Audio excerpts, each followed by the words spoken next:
Olá, boa tarde, boa noite. Bem-vindos todos vocês, em nome de Jesus.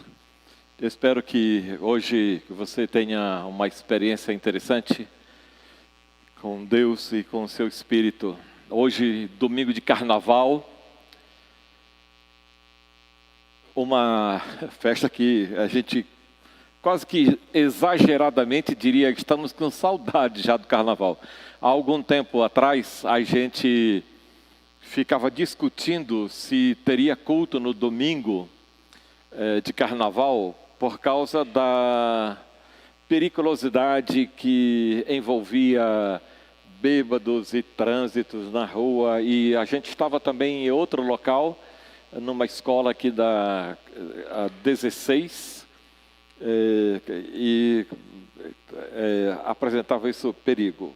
Há 2 anos no Brasil que o carnaval, dentre outras coisas, teve que ser mais ou menos freado, não é? Eu lembro até de um ex-aluno meu que uma vez eu falei para ele que gostava da Beija-Flor de Nilópolis, uma das escolas de sambas do Grupo A, grupo especial do Rio de Janeiro. E ele disse assim: a minha família é sócia da Beija-Flor, eu posso então conseguir para você assistir o carnaval na Marquês de Sapucaí de camarote. Isso era mais ou menos 2019, 2018, de lá para cá fecharam o carnaval. Acho que Deus está me dizendo: meu filho, não entra nessa não, é fria, não é? É fria essa aí. Nós estamos examinando nos últimos domingos algumas atitudes que Deus gostaria que seus filhos tivessem. E uma dessas atitudes, no domingo passado, vimos que foi andar em Jesus. É como se Jesus fosse um grande território e você tivesse que andar nele. Ou em Jesus quer dizer que você está dentro dele. Assim como Jesus também está em nós. Colossenses 1:27. Jesus está em nós, está dentro de nós. E nós estamos dentro de Jesus. E andar dentro de Jesus quer dizer então que todos os nossos movimentos, pensamentos, ações, vontades estão dentro de Jesus. Certamente é assim, mas também é verdade que nem sempre nós estamos conscientes de que estamos dentro de Jesus, que o nosso mover é sempre dentro dele. E nem sempre também estamos conscientes de que ele está dentro de nós, que por mais que nós não queiramos, nós não podemos tirá-lo de dentro de nós. Por mais que nós não percebamos a sua presença em nós, não quer dizer que ele não esteja em nós. Jesus está em nós, nós estamos em Jesus. E hoje, a vontade de Deus é que nós andemos em Espírito. Nós andemos no Espírito. E que é interessante porque coincidiu de que tratássemos de andar no Espírito no dia de carnaval, no domingo de carnaval.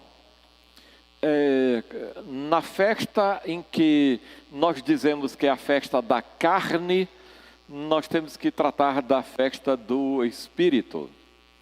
Mas carnaval não é necessariamente a festa da carne. É muito mais, talvez originalmente queira dizer, tirar a carne. É que ao longo do tempo, a gente foi pedindo umas licenças, já que eu vou ter 40 dias de jejuns, orações, penitências, me dá uns dias para eu me vingar e fazer tudo que der na telha, não é?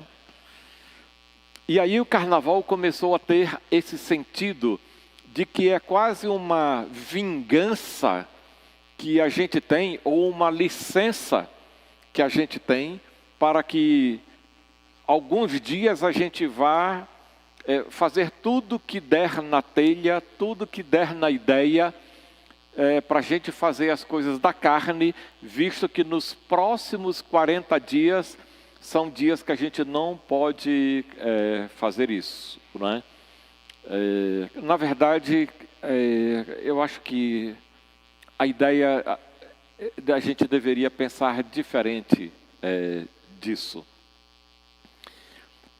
Se a gente pensar bem como a Bíblia nos descreve, ou como a Bíblia descreve a vida de alguém sem Cristo, é como se todos os dias do ano fosse carnaval para quem está sem Cristo.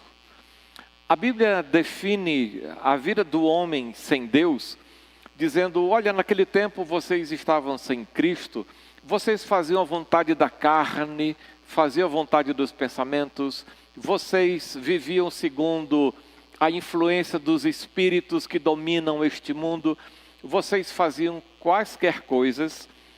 O livro de Tito vai dizer que nós nos ofendíamos, que nós puxávamos o tapete do outro, que a gente passava a perna no outro e os outros passavam a perna em nós. Pensando bem, nós não temos apenas licença para viver na carne de sábado a terça-feira. Para quem está sem Cristo, todos os dias são dias de carnaval. Nós temos 365 dias no ano para fazer a vontade da carne, para fazer aquilo que der na telha.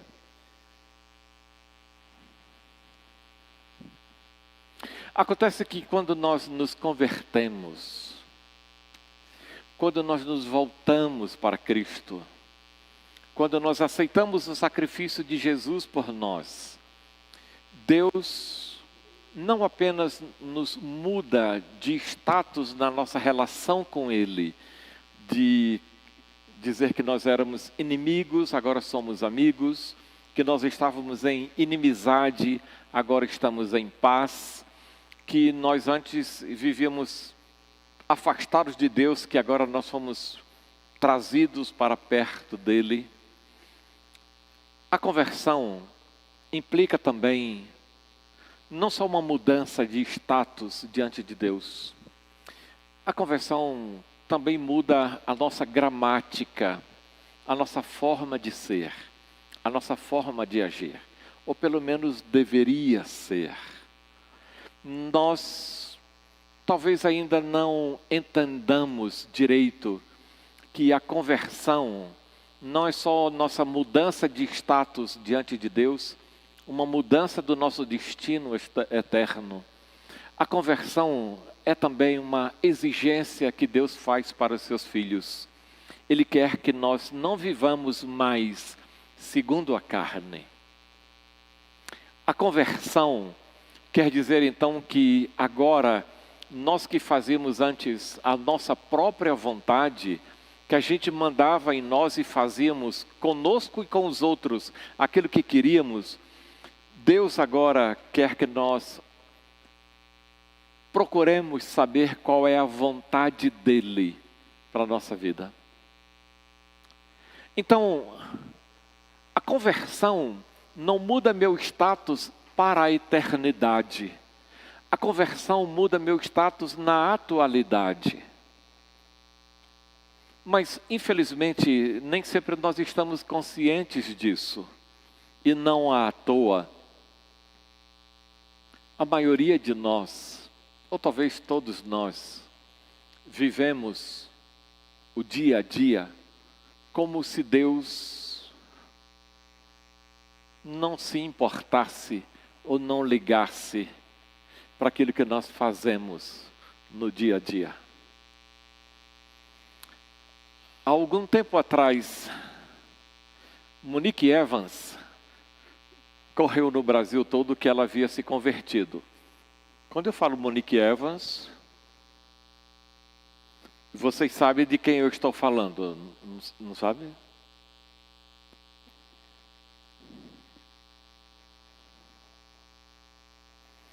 Procurem aí na internet. Monique Evans se converteu. E Monique Evans tinha em não sei agora qual era o canal, e eu sei que vocês não vão querer me informar dizendo qual era, mas tinha um programa chamado Na Cama com Monique. Era uma cama onde ela estava em roupa de dormir ou de ficar acordada, e ali entrevistava diversas pessoas na cama com ela. Vocês sabem do que eu estou falando, da Monique e do programa dela, não é? Mas um dia, alguém perguntou para Monique o seguinte: Monique, agora que você se converteu, é verdade? Isso é verdade, agora eu sigo Jesus. Mas você ainda faz topless na praia? Eu disse, faço. Mas você não é crente, e como é que é esse negócio? Ele disse, não. Deus não se importa com isso. O que eu faço na minha vida particular é só comigo. Assim, Deus não tem nada a ver com isso. Eu achei interessante a resposta dela, porque a resposta da Monique, ou eu diria aqui, da irmã Monique, é a resposta natural que crentes do século XXI dizem. O que eu faço no particular não é do interesse de Deus. Eu posso fazer o que quiser. Algum tempo depois, aí eu já vou falar da nova geração. Algum tempo depois, eu soube que a irmã Tiazinha, aí agora, está ali, ó. Já balançaram a cabeça. Não, olha para trás não. Tiazinha, né? Tiazinha também se converteu. E quando surgiu a notícia no Brasil que a Tiazinha se converteu, logo ela apareceu na capa da revista Playboy. E foi uma das primeiras tiragens em que a Playboy vendeu 1 milhão de cópias em uma semana. E aí a Tiazinha foi entrevistada. Mas é verdade que você se converteu? Eu disse, não, eu sempre fui da igreja. Minha mãe, quando eu nasci, já era da igreja, já pertencia à igreja. Mas você está frequentando a igreja agora? A resposta agora da irmã Tiazinha. Não, eu frequento, estou frequentando. Mas, e a capa da revista Playboy? Eu disse, não tem problema não. Tem problema.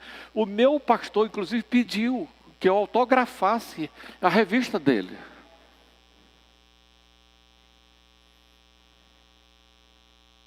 A irmã Monique Evans, a irmã Tiazinha, são paradigmas, ou talvez tipos, do crente dos nossos dias. Ver nudes, topless, ser capa da Playboy e autografar para o seu pastor. Eu até queria conhecer esse pastor, né? O cara, eu boto fé, não é? Já que é pastor, eu boto fé nesse cara. É que nós talvez pensamos que a conversão é uma coisa e o nosso dia a dia é outra coisa. E que a conversão nada tem a ver com o dia a dia. Eu acho que é assim que nós pensamos. O que eu faço no particular, Deus não tem nada a ver com isso, Ele não se interessa com isso. Mas quando a gente lê a Bíblia, não vai demorar muito para a gente concluir que Deus está tão interessado na nossa eternidade, quanto está interessado no dia 27 de fevereiro de 2022 e o que você está fazendo, ou o que você deixou de fazer, ou o que você pensa em fazer hoje. A atualidade e a eternidade são dois temas ligados que Deus não separa um do outro. E para Deus, não dá para ser crente e viver pensando na eternidade e achar que Ele não se interessa pela nossa atualidade. Os crentes da Galácia queriam agradar a Deus. Os crentes da Galácia, uma parte da Turquia hoje, os crentes da Galácia queriam ir para o céu.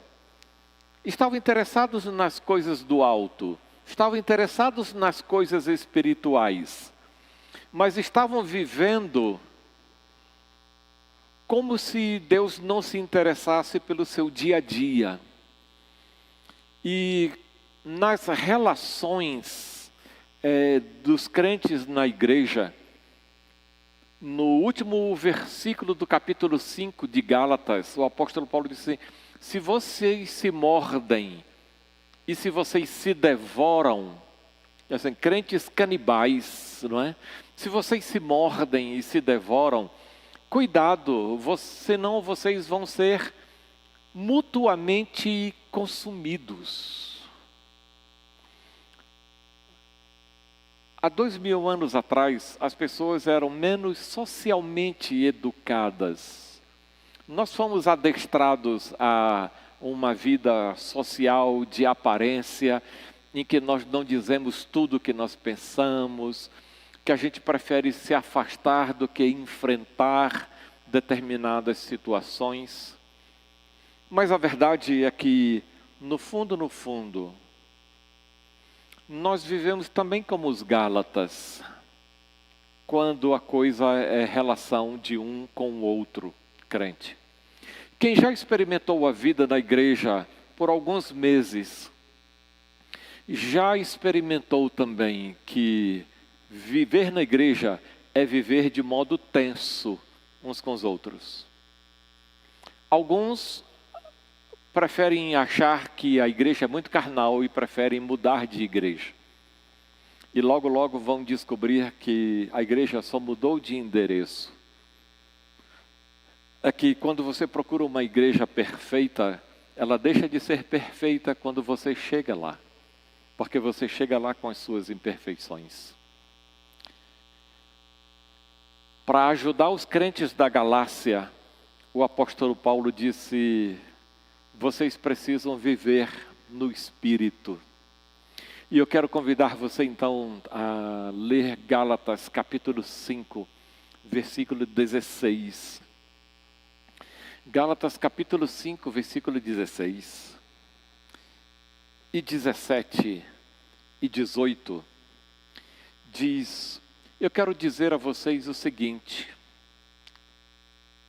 deixem que o Espírito de Deus dirija a vida de vocês. E não obedeçam aos desejos da natureza humana. Porque o que a nossa natureza humana quer é contra o que o Espírito quer. E o que o Espírito quer é contra o que a natureza humana deseja. Os dois, o Espírito e a natureza humana, são inimigos entre si. Por isso é que vocês não podem fazer o que querem. Porém, se é o Espírito de Deus que guia vocês, então vocês não estão mais debaixo da lei. Eu ouvi um amém? Eu ouvi um glória a Deus por isso? Glória a Deus. Assim, meio em dúvida, mas eu ouvi, graças a Deus por isso. O apóstolo Paulo faz um pequeno resumo da vida cristã aqui na terra, antes de irmos para o céu. Primeiro vem um mandamento que é ao mesmo tempo um mandamento e ao mesmo tempo uma expectativa. A nossa tradução traz, o que eu quero dizer é isto: permitam ou deixem que o Espírito de Deus dirija a vida de vocês. Isto quer dizer que é tanto uma atitude volitiva, é tanto uma atitude pessoal de você deixar que o Espírito controle a sua vida, como você buscar ativamente o controle do Espírito sobre a sua vida. E o apóstolo Paulo talvez defina a vida do crente muito mais em termos de polaridades, de tensão, do que de paz.